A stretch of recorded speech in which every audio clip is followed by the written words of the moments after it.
Baik, bismillahirrahmanirrahim. Assalamualaikum warahmatullahi wabarakatuh. Waalaikumsalam Waalaikumsalam warahmatullahi warahmatullahi wabarakatuh. wabarakatuh. Anak-anak semuanya sehat ya? Alhamdulillah sehat, Pak. Alhamdulillah sehat, Pak. Baik, alhamdulillah. Anak-anak, insya Allah pada pagi hari ini kita akan mempelajari, melanjutkan materi tentang fikih kita, fikih ibadah, yang insya Allah pagi ini kita akan mempelajari materi tentang puasa, gitu ya. Baik, anak-anak, sebelum kita memulai pembelajaran pada pagi hari ini, alangkah baiknya kita mulai pembelajaran dengan bacaan basmalah bersama-sama. Bismillahirrahmanirrahim. Baik, kemudian Bapak ingin mengecek kehadiran kalian terlebih dahulu. Baik, absen yang pertama, Aditya Pratama, hadir? Hadir, Pak, hadir. Baik, hadir ya. Kemudian yang kedua, Danan Sumbaga, hadir? Hadir. Baik, kemudian Muhammad Aska? Hadir ya. Kemudian Imam Sinatria? Hadir, Pak. Hadir ya. Faisal Rifki, hadir? Hadir. Baik, alhamdulillah hadir semuanya. Mudah-mudahan Allah Subhanahu wa taala memudahkan dan melancarkan kegiatan kita pada pagi hari ini. Baik, anak-anak perhatikan slide yang Bapak share ya. Sebentar, Bapak siapkan terlebih dahulu.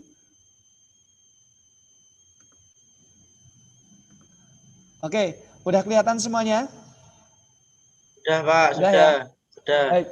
Hari ini kita insya Allah akan mempelajari tentang tema besar terkait masalah puasa. Baik, anak-anak sudah sering ya dengar apa itu puasa ya. Nah, mungkin anak-anak sudah banyak yang pernah menjalankan puasa ini. Ada yang sudah dari kelas 6 SD-nya, ada yang mulai dari SMP-nya, dan seterusnya. Yang mudah-mudahan dengan kita nanti mempelajari tentang tema puasa ini, anak-anak dapat mengerti apa definisi puasa itu sendiri, makna dari apa yang Allah telah perintahkan kepada kita tentang kewajiban puasa itu sendiri. Baik, itu ya anak-anak sekalian. Baik, silahkan tolong dibacakan salah satu ini tentang sejarah penetapan puasa. Silahkan Mas Faisal. Sejarah penetapan puasa. Yang pertama, puasa disyariatkan setelah penetapan aturan sholat. Puasa ditetapkan di Madinah pada tahun 2 Hijriah dan untuk menjalankannya ditetapkan di bulan Ramadan. Yang kedua, termasuk rukun Islam, puasa Ramadan. Baik, sudah jelas ya anak-anak. Nanti insya Allah Bapak akan share materinya di Google Classroom kalian ya, gitu. Baik. Kemudian yang kedua, silahkan tolong dibacakan Mas Danan Sumbaga. Pengertian puasa. Pengertian puasa.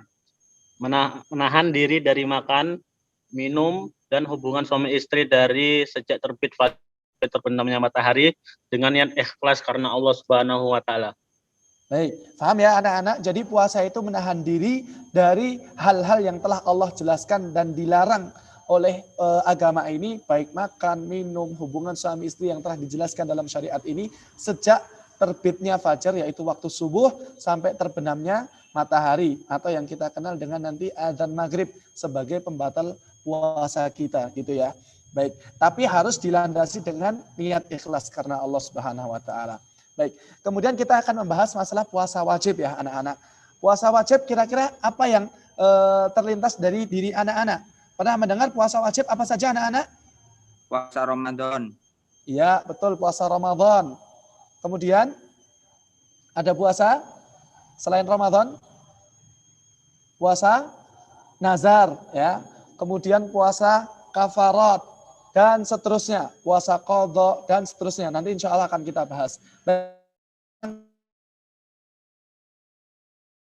Sebut puasa Ramadan sendiri adalah nama bulan di mana Allah mewajibkan kita untuk berpuasa di bulan Ramadan itu sendiri ya, di mana Allah telah jelaskan kepada kita di dalam surah Al-Baqarah ya, yang di mana di dalamnya mengandung kewajiban siam di dalamnya, yaitu di dalam Quran surah Al-Baqarah 185 ya, 183 secara hukum kewajibannya, dan 185 itu menjelaskan tentang kerincian puasa Ramadan itu sendiri ya. Baik, hukum puasa Ramadan silahkan dibacakan Imam Sinatria. Hukum puasa Ramadan yaitu wajib dalam Quran surat Al-Baqarah 183 bagi setiap muslim yang memenuhi syarat Islam, berakal, sehat, dewasa, suci, tidak haid dan nifas sanggup melakukan puasa. Bagi mereka yang uzur seperti haid, nifas, tua, sakit, hamil tua, berpergian boleh tidak berpuasa tetapi ada ketentuan dalam Quran surat Al-Baqarah 185. Baik, terima kasih Mas Imam yang telah membacakan. Sudah jelas ya anak-anak, hukum puasa Ramadan adalah wajib. Ya, bolehnya tidak berpuasa tentu telah dijelaskan Allah dengan ketentuan yang telah dibacakan teman kalian Mas Imam tadi. Baik. Kemudian cara berpuasa. Baik. Cara berpuasa yang pertama adalah bagaimana menentukan awal dan akhir puasa. Anak-anak mungkin sudah sering mendengar ya, ada satu metode ru'yah namanya, atau yang kedua namanya hisab ya. Ru'yah itu melihat ya secara kasat mata dengan menggunakan mungkin bantu alat tertentu wujud hilal di bulan sabit. Biasanya dikerjakan di wilayah-wilayah yang tinggi ya, dataran tinggi. Kemudian yang kedua adalah dengan metode hisab, yaitu menghitung posisi hilal dengan bantuan ilmu falak, hisab dan astronomi. Dalilnya Quran surah Yunus ayat yang kelima dan surah Yasin ayat 39 sampai 40. Gitu ya anak-anak. Baik. Kemudian yang kedua adalah niat pada malam harinya. Ya. Kita berpuasa harus dengan niat ya. Para ulama menjelaskan hakikat niat ini adalah kesengajaan yang bergetar dalam hati untuk melakukan sesuatu. Bahkan melafadzkannya merupakan sesuatu yang tidak dituntunkan. Hendaklah niat puasa Ramadan itu sebelum terbitnya fajar. Barang siapa sebelum fajar tidak menetapkan niat hendak siam, maka tidak sah baginya siam ya. Oke, itu ya anak-anak tentang niat untuk mengawali puasa yang telah diwajibkan Allah kepada kita. Kemudian tata cara yang ketiga, silakan dibacakan Aditya Pratama. Ya, Pak. Makan sahur. Makan sahur ini hukumnya sunnah, yakni makan sesudah lewat tengah malam dan disunahkan mengakhirkan sahur.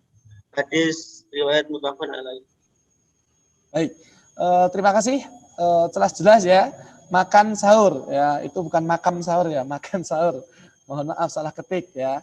Makan sahur ini hukumnya sunnah, walaupun ada sebagian di antara kita yang mungkin saya nggak sahur udah cukup, udah kuat gitu ya. Tapi ada keberkahan Allah di situ ya. Baik, kemudian sunnahnya ketika makan sahur yaitu diakhirkan menjelang waktu subuh ya. Ketika misalkan adanya jam 4, jangan dilaksanakan sahurnya jam 3 ya, terlalu pagi ya. Terlalu masih jauh jarak dengan subuhnya, tapi diakhirkan ketika menjelang waktu subuh. Yang keempat yakni meninggalkan segala yang membatalkan puasa, tentunya yang telah dijelaskan tadi, makan, minum, hubungan suami istri, dan yang lain telah dijelaskan oleh para ulama gitu ya. Baik, kemudian yang kelima, segera berbuka ketika maghrib telah tiba. Artinya ketika waktu telah tiba, sunnah Nabi SAW adalah untuk segera berbuka bagi setiap kita yang menjalankan ibadah puasa itu sendiri. Baik. Orang yang tidak berpuasa dan ketentuannya. Baik, Bapak bacakan ya. Yang pertama, perempuan yang sedang haid dan nifas tidak boleh berpuasa, tetapi harus mengganti sejumlah hari yang ditinggalkan. Namanya puasa qadha ya. Orang yang sedang sakit atau dalam perjalanan, itu jelas. Dalilnya dalam surah Al-Baqarah 185, syaratnya adalah perjalanannya tersebut sejauh dibolehkannya qasar salat, atau para ulama menjelaskan 85 kilo ya kurang lebih.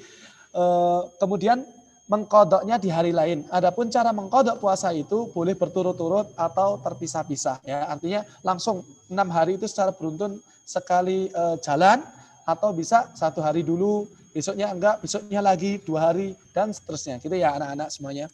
Baik, kemudian yang ketiga, orang yang sedang dalam keadaan masyakat atau kesulitan. Misalnya karena tua atau sakit lama yang tidak kunjung sembuh, mengandung, menyusui. Mereka boleh tidak puasa tapi dengan membayar fidyah, dengan memberi makan kepada orang miskin setiap harinya 1 mud atau setengah kilo, atau sejumlah makan 1 orang dalam sehari. Dihitung sesuai dengan hari yang ditinggalkan. Kalau meninggalkannya 4 hari, ya mengganti dengan 4 hari dan seterusnya gitu ya.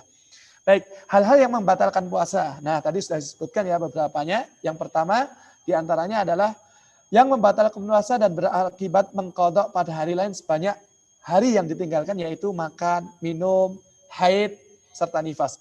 Kemudian yang berikutnya, yang membatalkan puasa dan berakibat membayar kafarat ya karena melakukan hubungan suami istri di siang hari ya di bulan Ramadan. Kafarat ini memilih salah satu dari 3 pilihan ya.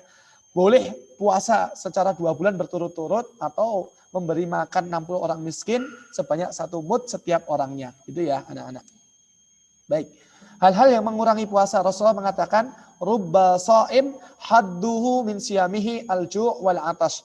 Betapa banyak orang yang berpuasa sementara puasanya tidak bernilai dari kecuali puasanya hanya rasa lapar dan dahaga saja. Maka ini ya yang menunjukkan kita harus mempelajari hal-hal yang mengurangi daripada pahala puasa itu sendiri. Yang pertama, silakan bacakan Mas Faisal.